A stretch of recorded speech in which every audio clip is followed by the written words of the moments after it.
You know, there's a certain frequency humanity has been dialed into ever since we first managed to pluck invisible waves out of the air. We constructed colossal metallic ears in our most barren deserts. We aimed these massive dishes toward the heavens. We scanned every conceivable channel, from the subtle hiss of cosmic background radiation to the rhythmic ticking of pulsars. For an entire century, we have been straining to hear something, anything. A faint murmur, a structured pattern, a deliberate signal that would finally confirm we are not the sole occupants of this vast existence.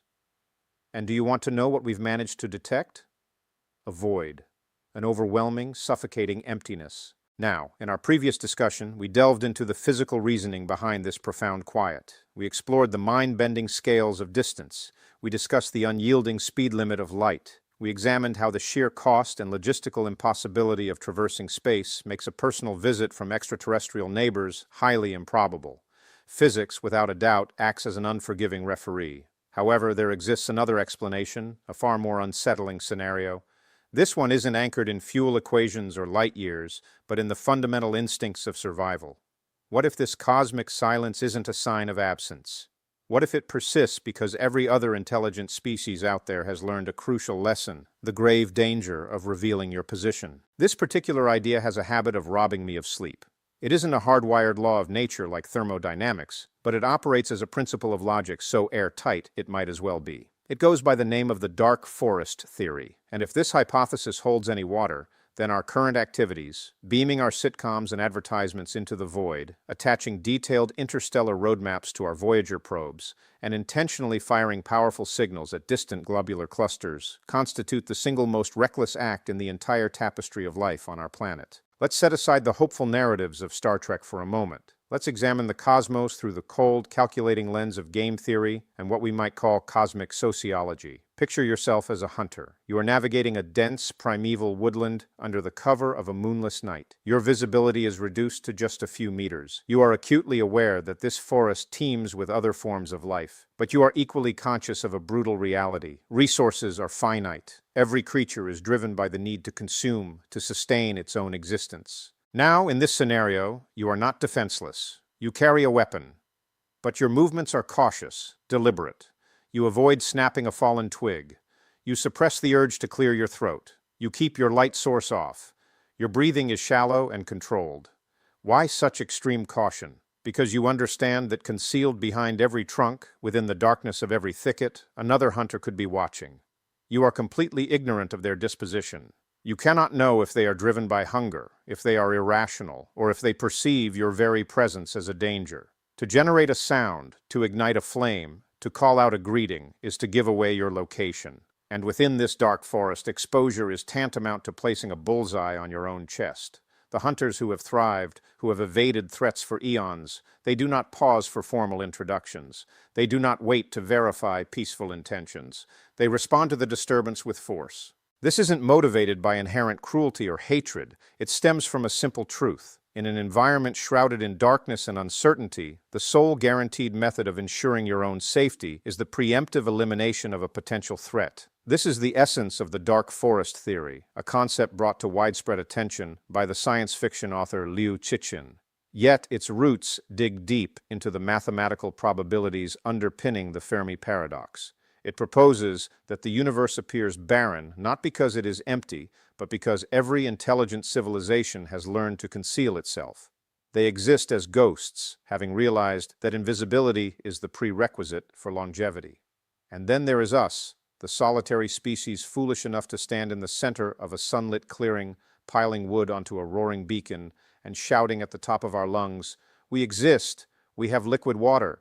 We carry the blueprint of life! Please, come find us." This line of thinking seems excessively paranoid, doesn't it? It paints a rather grim portrait of reality. However, let's dissect it using pure logic, a tool I have a deep appreciation for. Logic remains indifferent to whether you view the world through rose-colored glasses or prefer a more cynical outlook. This theory is constructed upon two foundational principles, two core axioms of cosmic sociology. The first axiom states that a civilization's most fundamental need is its own continued existence. Without survival, every other pursuit becomes irrelevant. Art, scientific discovery, ethical frameworks, these all become meaningless concepts in the face of extinction. Therefore, survival is the non-negotiable primary objective, always. The second axiom acknowledges that while civilizations possess an inherent drive to grow and expand their influence, the total quantity of usable matter and energy in the universe is fixed. Consider the implications. An advanced society's hunger for energy is insatiable. It will eventually require the output of additional stars, the raw materials of more planets. We are witnessing this principle on a microscale right here on Earth. We depleted our forests, then our coal seams, then our oil reserves, and now our technological gaze is fixed firmly on the sun. Inevitably, our descendants will need to harness the resources scattered throughout our entire solar system. The universe, for all its immensity, offers a finite pool of reachable assets. This sets the stage for an inevitable conflict born from the collision of exponential growth against limited supply, a conflict written into the mathematics of existence. Now inject the most terrifying variable into this already volatile equation, the chain of suspicion.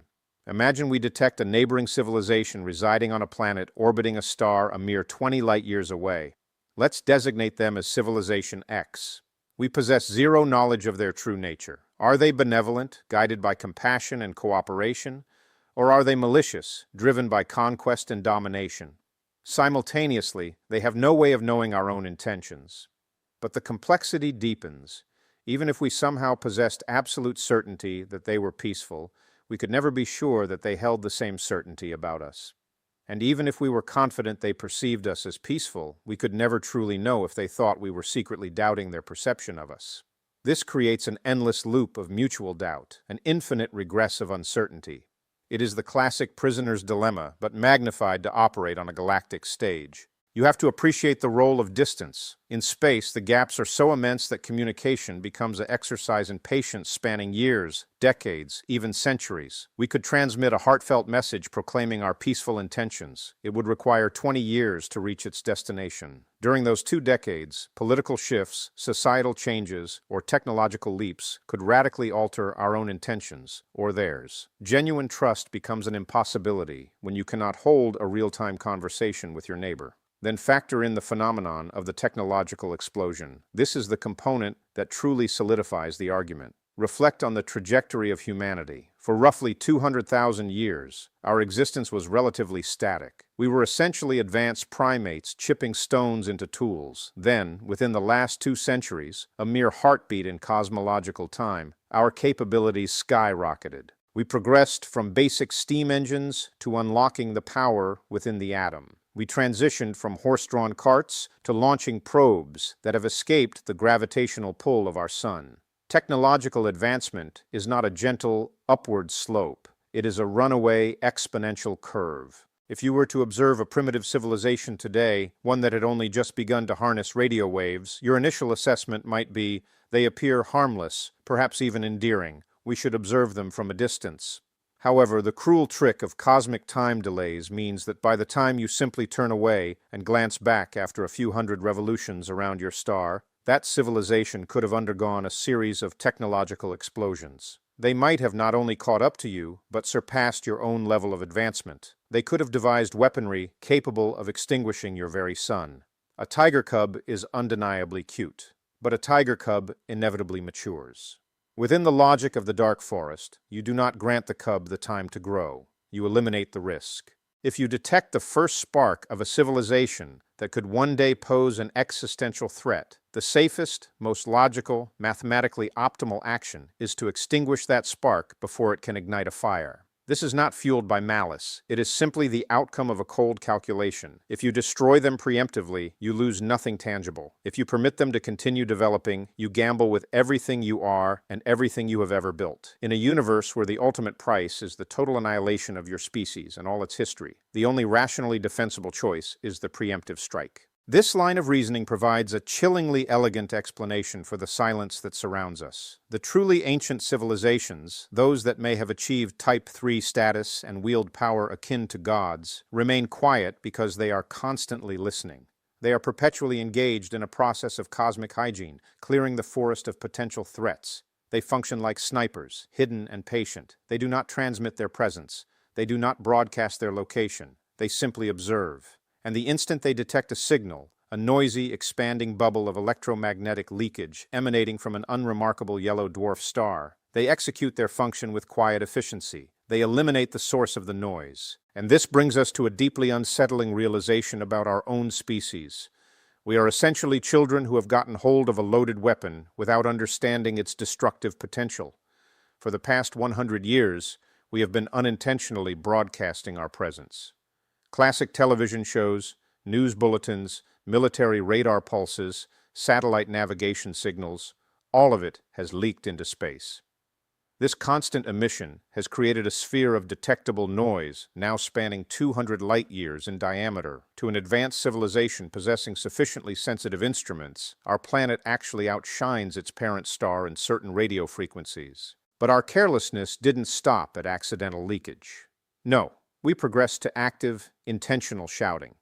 In 1974, we deliberately employed the immense power of the Arecibo radio telescope to transmit a focused, high-energy message toward the globular star cluster M13. We embedded a wealth of information within that signal. We detailed the fundamental structure of our DNA. We disclosed our current population figures. We provided precise instructions on how to locate us, the third rocky world orbiting a specific yellow dwarf. In essence, we composed an invitation and a set of directions for any predator capable of intercepting it. We then launched the Voyager spacecraft, each carrying a golden record containing images, sounds, and a celestial map using pulsars as reference points. We effectively painted a massive glowing arrow in the galactic dust, pointing directly at our home. Why did we engage in such seemingly reckless behavior?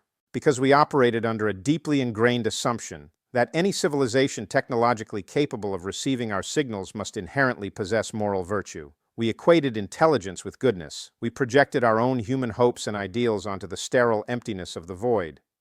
Yet the evolutionary history of our own planet tells a different story. Consider the natural world around us. Does possessing the highest intelligence automatically correlate with being the most benevolent? Humans represent the pinnacle of cognitive ability on Earth. Do we consistently demonstrate kindness toward the ant colonies we pave over to build our cities?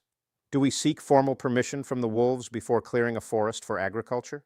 Do we harbor personal hatred for them? No, the emotion is irrelevant. They simply occupy space we require for our own expansion. From the perspective of a civilization millions of years our senior, we are not even viewed as adversaries. We are analogous to insects. We are an inconvenient nest discovered in the corner of their galactic property, and one does not enter into diplomatic negotiations with an anthill. One simply pours the concrete. Stephen Hawking, one of the most profound intellects our species has produced, voiced this exact concern. He cautioned that an encounter with a more advanced civilization could parallel the arrival of Christopher Columbus in the Americas. The historical outcome for the indigenous populations was catastrophic. Hawking possessed a keen understanding of the underlying dynamics. He recognized that when a technologically superior force meets a less developed society, the latter rarely survives the encounter intact. So, what would this process of cosmic hygiene actually entail? How does a seasoned hunter within the dark forest neutralize a noisy newcomer? Popular media often depicts massive armadas of warships descending upon our skies, complete with laser battles and atmospheric dogfights. However, a more pragmatic analysis of physics suggests this approach is profoundly inefficient. Dispatching a fleet across interstellar distances demands an astronomical investment of energy and time, a challenge we previously discussed concerning the rocket equation. If your sole objective is to neutralize a potential threat, you do not mount an invasion. You don't bother with a landing party. You simply extinguish their light. One potential method involves launching what is termed a relativistic kill vehicle.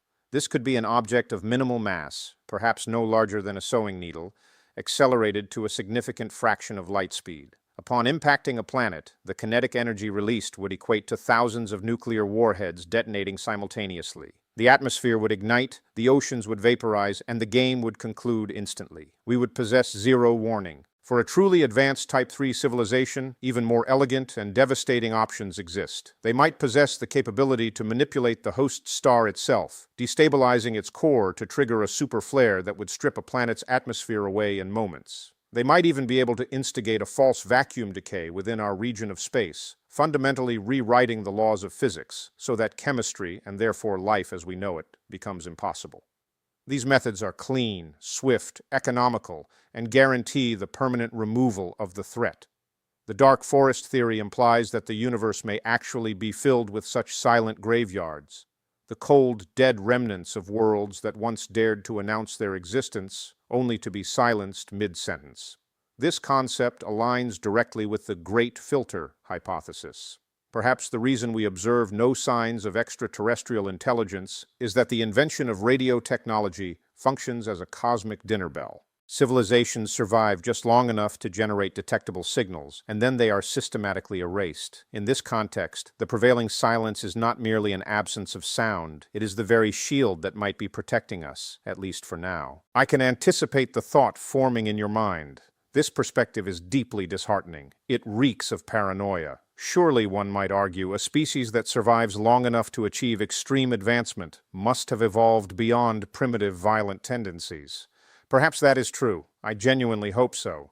It would be a beautiful confirmation that intelligence ultimately fosters peace. However, we must examine the only data point available to us: Earth. Has the trajectory of technological progress correlated with a decrease in violence on our own planet? The answer is complex. In some respects, internal societal violence has diminished. Yet our collective capacity for annihilation has grown exponentially. We now possess the tools to erase ourselves entirely from the cosmic ledger. More importantly, the dark forest dynamic is not fundamentally about hatred. It is about the paralyzing effect of incomplete information. If you find yourself trapped in a lightless room with a stranger, both of you armed, unable to communicate, and acutely aware that the one who fires first survives, what decision do you make? The logical choice, the only choice that guarantees your continued existence, is to shoot. Fear emerges as a universal constant, perhaps more fundamental than love or curiosity. It is the fear that the other will act first. It is the fear that the new entity on the block will mature into something monstrous. This theory irrevocably alters the way we perceive the night sky. When I now gaze upward, I no longer see merely a playground of celestial wonders. I perceive a battlefield that has fallen silent, not because peace was achieved, but because the conflict concluded long ago, and the victors now hide in the shadows. Those pinpricks of light are not welcoming beacons. They are the carefully shielded campfires of wary hunters, each one terrified of inadvertently revealing their position. So, what course of action does this leave for us? Should we live in a state of constant terror? Realistically, the proverbial cat may have already escaped its container. Our radio leakage has been streaming outward for a century. That expanding bubble of information travels at the speed of light and has already washed over thousands of nearby star systems. If an aggressive hunter resides within that sphere, they are already aware of our presence. Yet there are potential sources of solace. Perhaps the forest is not as densely populated as our fears suggest. Perhaps the astronomical distances are so immense that even the most paranoid hunter cannot justify expending resources to silence a single, marginally noisy planet like ours. Perhaps we are simply too insignificant to warrant attention, akin to a single cricket chirping amidst a hurricane. Alternatively, a path out of this trap may exist. The only genuine escape from the dark forest dynamic is the establishment of mutual trust, and trust is a commodity that requires time and communication to build.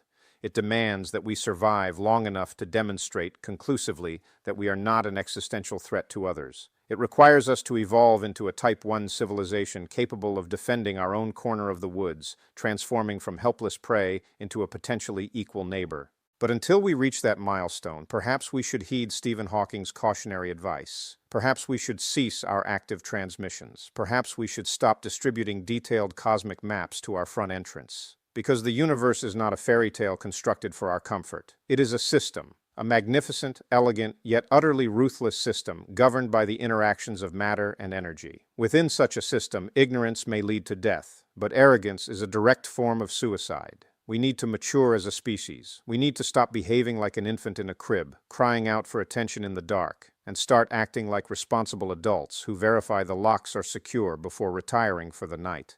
We currently exist alone within the vast darkness. That reality does not necessitate living in fear. However, it absolutely demands that we exercise intelligence and caution. The silence emanating from the cosmos is not a cause for tragic lament. It is a profound warning signal, and we would be extraordinarily wise to pay close attention to what it is telling us. If you have a desire to continue exploring these unsettling yet captivating truths about our existence, If you want to investigate whether our reality might be a sophisticated simulation, or if the fundamental laws of physics are on the verge of being rewritten, ensure you have subscribed to this channel. Together, we will continue to shine our collective flashlight into the deepest shadows, seeking understanding. For now, remain quiet, remain safe, and continue to look upward, but perhaps do so without shouting. I'll see you in the next exploration.